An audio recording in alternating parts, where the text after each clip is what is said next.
Je m'appelle Ari Vatanen et voici, c'est mon histoire.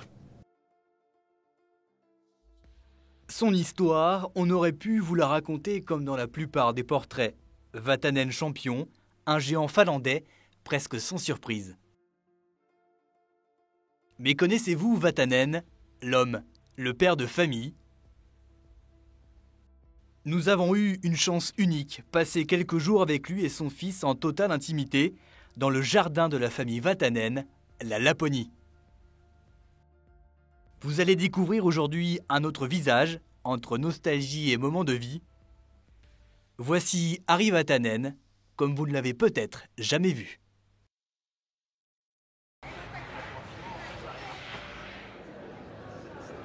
Pour comprendre qui est vraiment Ari Vatanen, il faut déjà imaginer d'où il vient. Roissy-Charles de Gaulle comme point de départ. Escale à Helsinki. 6 heures de voyage, direction la Laponie.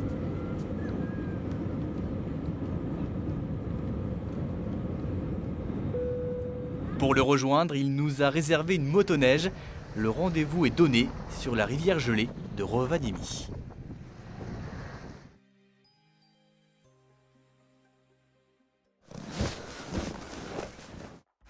Alors c'est ça, ta tanière. Il faut sauver les mains un peu. Bah ouais. T'es un amoureux des grands espaces en fait. Mais qui ne le saura pas quand tu regardes ici, c'est absolument fantastique. Qu'est-ce que tu peux dire? C'est un peu regard et respect. Le silence. Le silence, justement. C'est mon pays, mes racines sont là. Quand t'étais petit, Ari Vatanen, il était comment? C'était un jeune aventurier déjà ou... Non, un rêveur. Un rêveur. Un rêveur? Un rêveur, toujours, toujours. J'étais ailleurs, mon esprit était ailleurs. Et t'as toujours rêvé d'être pilote? Pour moi, c'était simplement la conduite, pour maîtriser la voiture et je ne pouvais pas imaginer que je pourrais gagner quelque chose, peut-être un jour. Non, c'était que la musique elle-même, c'est-à-dire la musique, c'est ça, la musique. Pour toi, piloter, c'est jouer une partition de musique en fait? Absolument. Toi qui aimes les grandes aventures, est-ce que ces genres de grands espaces, ça t'a aidé dans ton Dakar, dans tes aventures du Dakar? Un peu le même sentiment qu'ici. Halluciné, parce que tu vois et tu te rends compte que l'homme finalement est très petit. Quand je vois les dunes, tellement beau, la main de l'homme ne pourrait jamais faire un truc pareil. Son aventure avec le Dakar commence pourtant plutôt mal. Roue avant gauche cassée dès le prologue en 1987, un tour sur le toit. Il ne calcule alors plus rien, attaque aux limites de ses machines. Au pays des dunes, un Finlandais aussi rapide, c'est une première. Le lion Vatanen tombe alors amoureux des terres africaines. Son nouveau continent d'adoption, il inscrit son nom 4 fois au palmarès du rallye raid, le plus dur du monde. Sur le Dakar, il s'ouvre plus encore aux hommes, approche une autre culture, loin des siens, loin de son moteur de toujours, sa famille, une absence qui lui pèse. 11 h du matin, nous prenons la route à l'est de Rovaniemi pour rejoindre justement un membre de sa famille, son plus jeune fils.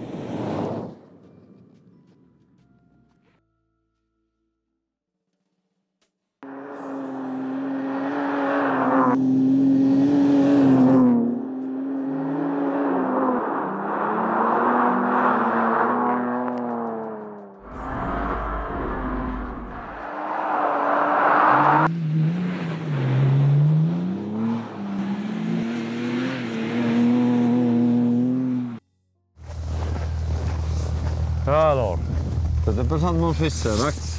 Max. Hyvää päivää. Ça veut dire quoi ça? C'est bonjour en finlandais. Bonjour, disons t'as un sacré coup de volant quand même. Ouais, un petit peu. Décidément, chez les Vatanen, il y a quelque chose de spécial dans les gènes. Max, 27 ans, est aussi pilote. Il roule cette année en WRC2. Mon père, moi je le vois en tant que mon père, mais dans le rallye, quand il me donne des conseils, il me les donne aussi en tant que champion du monde. On est très proche. Des fois, c'est tendu, bien sûr. Il y a des étincelles et c'est tout à fait normal parce que c'est une relation vivante. Papa en course, il garde une petite distance et il me fait confiance et il me laisse faire les choses. Et après, on se reparle après la course. Quand je regarde ses yeux, Je vois les rêves, les aspirations, parce qu'il a de l'amour. Max partage donc le goût du risque. Il faut dire qu'avec son père, il a été à bonne école.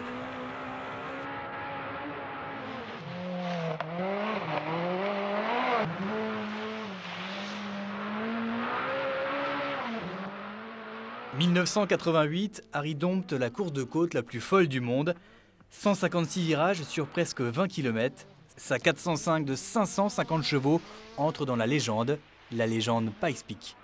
C'est dans les annales maintenant, c'est vrai. C'est vraiment moi qui est volant. Mais combien de gens viennent vers moi, en parlent de ce film, tout le temps.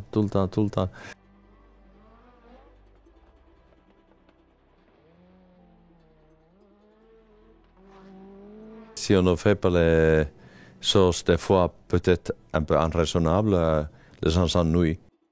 Mitään roisia, vaikka ei kellään ole vaatteita. Se on aivan ihana. Ja koko tässä kierrossa maailmassa, missä jotkut ihmiset demonisoivat ton lapsen imen. Fin des essais pour Max. On rentre en famille et ce n'est pas parce qu'on est fou du volant qu'on n'apprécie pas son petit confort. Une fois que tu as essayé le volant chauffant, même si tu habites en Méditerranée, la prochaine fois tu vas avoir un volant chauffant. Parce que la voiture doit remplir 4 critères. Il doit avoir 4 motrices. Pour moi, il doit absolument diesel. Il doit avoir le radar qui va donner la bonne distance par rapport à la voiture devant toi. Il a évidemment boîte automatique, c'est pas de choix. Et le volant chauffant. Préférablement SUV, bien sûr. T'es d'accord, Max? Pour le diesel, je suis pas vraiment. Je suis pas d'accord, moi, faut que ce soit de l'essence. Il y a un conflit de génération, j'ai l'impression là. Mais ça c'est clair. Ah oui, papa, avec la propulsion, il a du mal à chaque fois. Quand il roule en propulsion, il veut que ce soit plutôt une 4 roues motrices. Mais... Ouais. C'est trop de travail, c'est trop de travail. Trop de travail pour papa déjà. Il faut trop tourner le volant. Avant de terminer cette première journée, Harry nous amène dans un endroit magique, la tanière des ours, là où pour lui, tout a commencé. Je suis venu ici il y a 43 ans, au mois de décembre 1975. On a sait que je serais pilote Ford pour l'année 1976. Cet changement de ma vie a eu lieu ici. D'abord champion d'Angleterre, 7 ans plus tard, il décroche le championnat du monde avec Ford. Il rejoint ensuite Peugeot. Les victoires s'enchaînent en 1985 au Monte-Carlo, puis en Suède. C'est une aventure humaine, hors norme. On a tout gagné. Le début de saison est parfait. Une saison stoppée brutalement en Argentine. C'était une ligne droite, il y avait une couvette qui n'était pas pendant la reconnaissance. Quand on a tapé cette couvette, on est parti par l'avant. Et mon siège est cassé. Et si nous n'avions pas le hélicoptère au service, j'aurais été mort sur la place de l'accident. Son cœur s'arrête de battre 2 fois sur le chemin de l'hôpital. Il débute alors la course la plus dure de sa vie, 2 ans où il faut se reconstruire. Et mes jambes commençaient à fonctionner à peu près correctement. Et quelques semaines plus tard, nous étions en train d'essayer la voiture pour Paris-Dakar. La vie est incroyable. Fin de cette première journée de confidence, avec toujours ce rituel à la finlandaise. Alors, c'est comment? C'est rafraîchissant. C'est rafraîchissant. Ok, maintenant tu es obligé de les censurer un peu, mais c'est pas grave.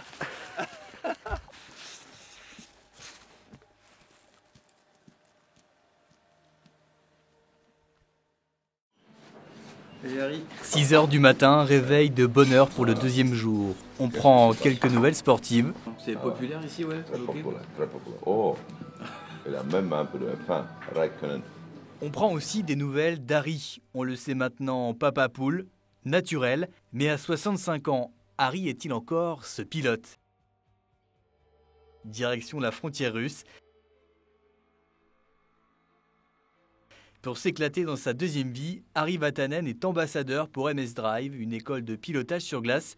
Nous allons tester un de ses exercices préférés, une technique finlandaise, le rallye à vue.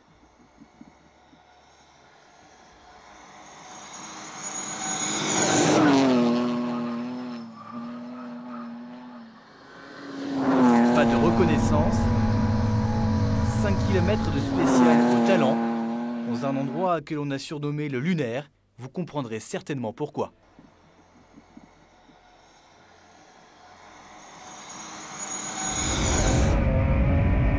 Ah ouais, ça passe fort. Je peux vous dire, les amis, que monter à côté d'une légende comme Ari Vatanen, c'est pas tous les jours. J'ai envie de me dire, heureusement d'ailleurs. Parce que ça trace, ça va vite, hein. Allez là. Oh là, tout ça dans un paysage qui est juste lunaire, il faut le dire, c'est exceptionnel. Ah, c'est exceptionnel. Je vais pas vous dire on est à combien, mais là, j'ose pas regarder.